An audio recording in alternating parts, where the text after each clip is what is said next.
Okay, it's just as well I screwed up the last recording because I think I was kind of just spinning BS, whereas this time hopefully I can make this a better explanation.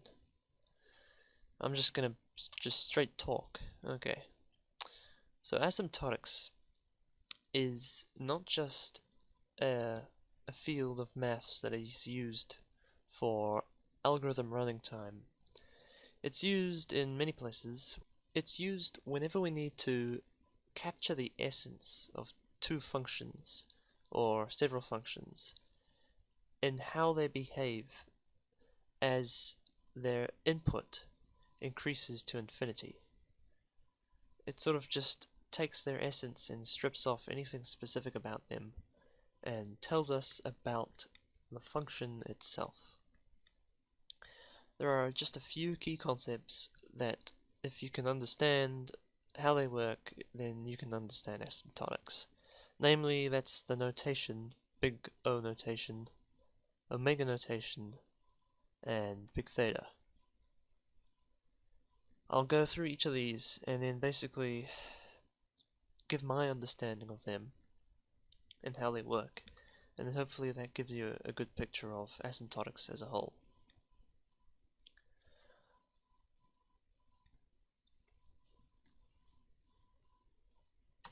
So we're looking at these functions,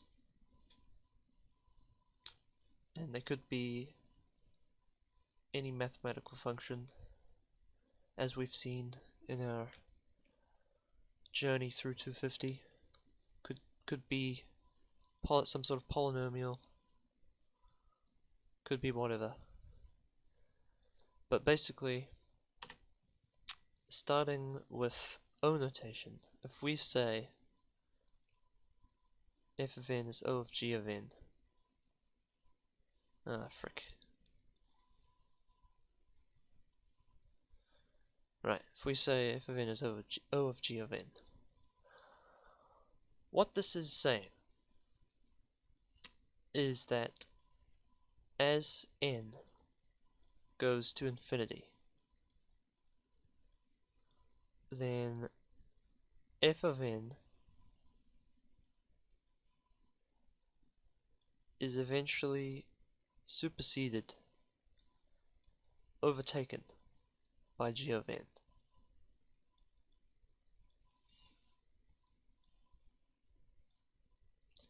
So at some point, below some point, f of n may be bigger than g of n, but above some point, we don't always know where this is,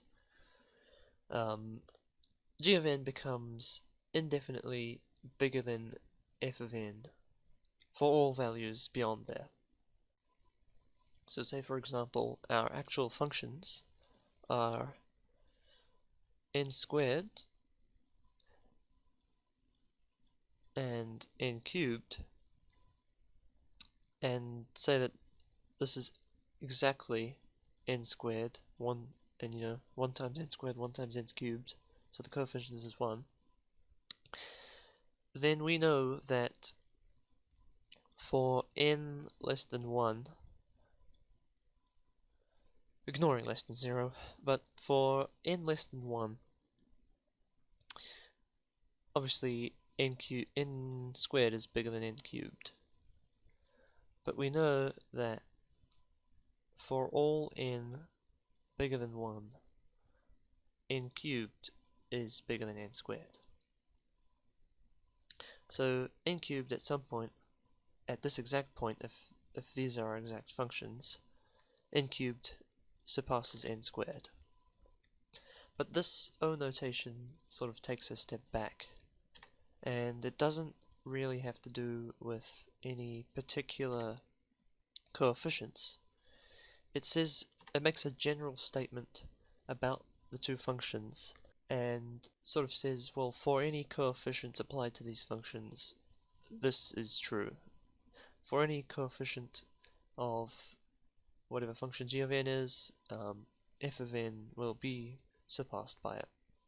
So another way of expressing O notation is to say f of n is equal to some constant times g of n. So going back to the n squared example, n squared is equal to some constant of n cubed. And no matter what constant we have here, we could make this constant arbitrarily large to make this function supersede this function. And this is true no matter, well, this is true even if the functions seem to be the same, which is what we've seen in some cases. So if we say f of n and g of n are both n, well, we can actually still say n is O of n, because you can slap some constant on there, which means n is c of n, c times n is bigger than n. So really the main important thing is that at some point f of n supersedes g of n if f of n is O of g of n. Omega notation is really just the inverse of O notation. In this case, with these functions, we would say that g of n is omega of f of n. I keep buggering up here, but there you go. And similarly, this, instead of saying what O of n said, what this says is that at some point, as n goes to infinity, as we're asymptotically increasing towards infinity, f of n will be superseded by g of n. So it's kind of like passive voice as opposed to active voice. Similarly, we can say g of n is equal to some constant times f of n, and this could always be arbitrarily small, so as to make f of n smaller than g of n at some point. So again, if they were both n, we could say n equals c of n, c times n, and we could make this arbitrarily small, which will make this function smaller than this function as the input goes to infinity. And so you can see here with the exact same demonstration, g of n goes up above f of n as n goes to infinity. With the, obviously going back to the n squared n cubed example, n cubed is omega of n squared, meaning this will get bigger than this.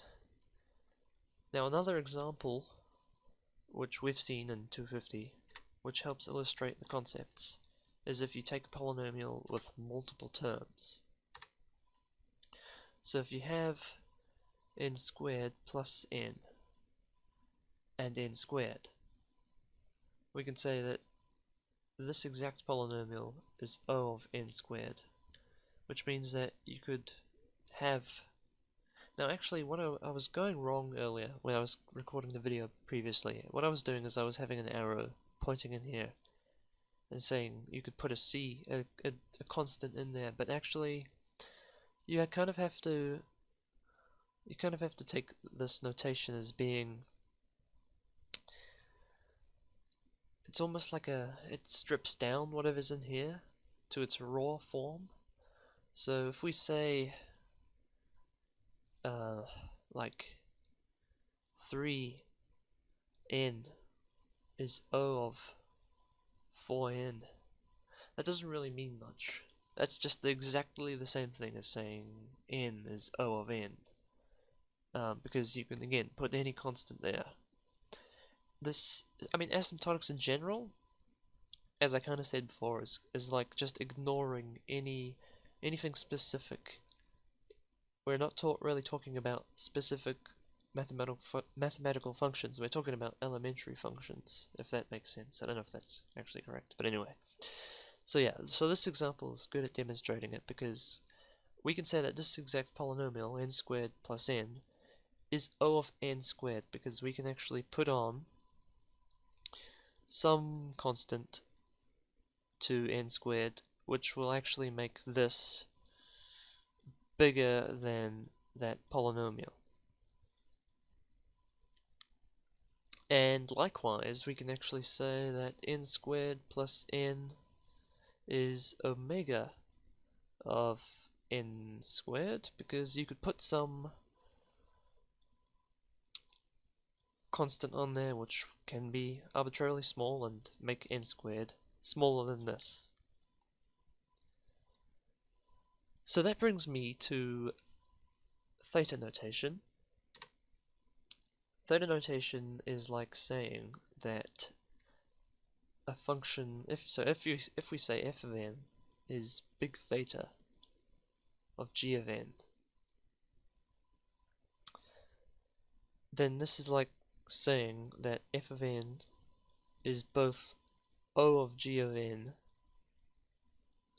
and omega of g of n.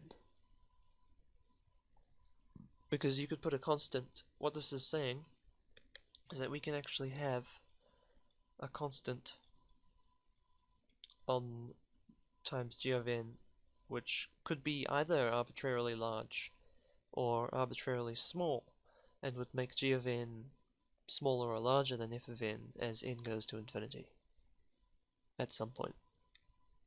So actually, as we've seen in 250, we can actually say that any polynomial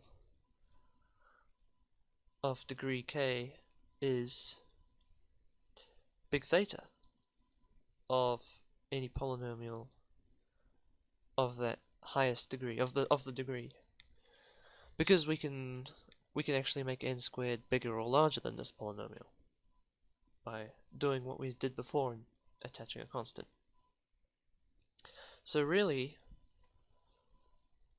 what big theta is saying, if I get rid of this, well, that's going to be painful,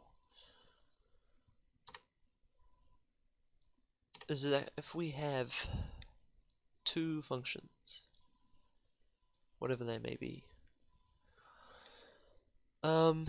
as they increase, as we sort of just head towards infinity. No, actually that's a bad example. I mean, that sort of doesn't quite illustrate it. What big theta is saying is that this distance between the functions stays constant. And I'm actually still grappling with this a bit, because we can say that 2n is big theta of 3n, but as I said before, this kind of contradicts what I said before, which is that when we're using these notations, we're kind of ignoring coefficients because they don't make a difference to the functions themselves. But it is true, it is still a true statement to say that 2n is big theta of 3n, but if you graph 2n and 3n, damn it, if you graph them, obviously it's going to be like this. The actual distance between them increases, but I guess if you make a function like that's bad, not d, just some arbitrary thing. A of n is sort of the distance between the functions. Then you end up having that. I'm gonna cut back in here because I made a bit of a doozy while I was explaining something. The distance between the functions, quote unquote, here is linear between 3n and 2n exactly. So I'm not quite sure if you could say that saying something is big theta of something else means that the difference between the functions is linear on n. I'm not sure if that's completely right, but basically, intuitively, you just want to try and think of it as meaning that they don't diverge greatly. They just sort of stick with each other.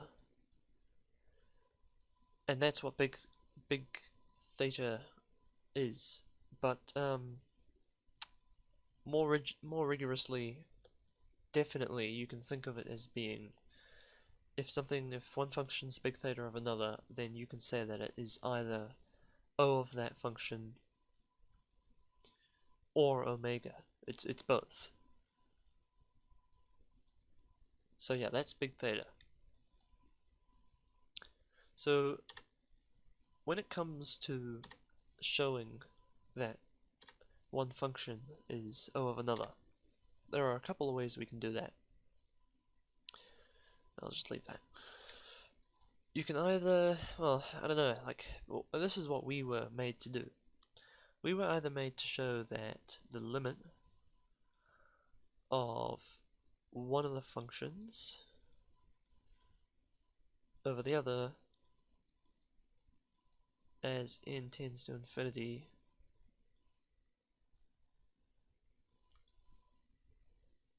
is 0, and in this case, what that means is g of n is, well, f of n is O of g of n, because g of n will supersede O of n, so the denominator will be bigger, and this limit evaluates to 0. So if you can prove this, then you can show that g of n, or f of n is O of g of n, but then another way of doing it is by having an inequality, which makes use of the fact that you can think of these notations as being like multiplying the function inside it by a constant. You can use an inequality with that idea to say that if you can show that f of n is less than g of n for some constant, if you can solve this inequality and find that constant, then you've actually proved quite manually, in a way, by finding the exact value of that f of n is O of g of n. I hope that isn't too much of a sidetrack, but I wanted to add that because that's sort of I think it's demonstrative of what these notations mean, by the fact that that's how you prove this relation. Sort of shows you a different aspect of what this really means, or at least does for me, and I hope that helps. But really, I like to try and think of them all as simply as I can. O of n, one function being O of another, big O of another, just means that, say, again, f of n is O of g of n, then g of n is eventually going to surpass f of n. If f of n is omega of g of n, then g is going to eventually surpass f. And if it's big theta, then you can apply both of these, and sort of intuitively they stick with each other, as I drew here. So yeah, I hope that helps. Really, there's no way I could explain this that would be ideal for me, but this is really how I think of it. I just like to think of it as simply as I can. What we're doing is we're inspecting these functions as core to what they are as we can, and just thinking about what happens in the long run, what happens as we go to infinity, which is really where it comes into the analysis of running time, because when we use asymptotics to explain the running time of algorithms, I'm going off on a tangent here, this is like lesson 2 sort of, but when we use it, say you've got this in your old MATLAB notation, or I think that's in Python, but I don't know, whatever. When you have a loop that runs n times, we're interested in saying what happens to the running time of this loop, which would be t of n. What happens to this as we increase the input size just indefinitely large to infinity. We're not interested in specific values, we're kind of stepping back and looking at the big picture, what happens in the long run. And so that's what we do when we apply this maths to the analysis of running times. So yeah, I think that sums things up, and I hope that helps. Oh, literally, hope this helps. Wow. So I've edited most of the video, and I realized I left something crucial out. So, okay. So I left out sort of a crucial, pivotal part of the explanation of how I understand this. You know how Bach said that we can read this as saying f of n is asymptotically bounded by g of n? Well, that is actually the best way of reading it. What that asymptotically bounded part means is essentially what I can't remember what part of the video I'm gonna put this in. Okay, but whatever. What it means is that it really is that essential fact that as our input, as our variable or whatever goes to infinity, this function becomes greater than this. That is what the asymptotically bounded by means. Because you know what an asymptote is, right? You've got your parabola. These are your asymptotes. Well, actually, normally the x and y axes, if it's just y equals 1 over x. But what these asymptotes are is lines, sort of lines of visualization, and we can't really, our function can't be on those lines, because if you put it on those lines, then it just ends up blowing up too much. Obviously, if you put x equals 0 into here, this is just going to be infinity. So we can only imagine ourselves crawling towards 0 slowly. So what the whole asymptotically bounded means is actually as we crawl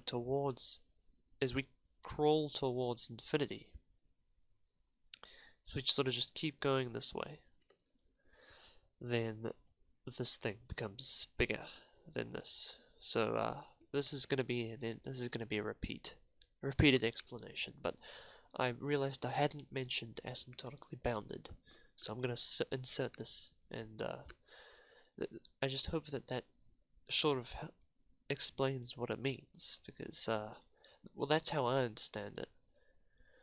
And really, what really helped me was to realize that we're really just talking about functions in their raw form, just plain old log n, just plain old n, and nothing else. So yeah. Oh, and one more thing. This equal signs is, I reckon you can take it quite lightly. You can almost read it, instead of reading it as equals, and well, this is what I'll have done through the whole video. You can read it as just is. It's quite loose, really. In many ways, it is truly in equals, but it's also just, to think of it intuitively, you can think of it as just is.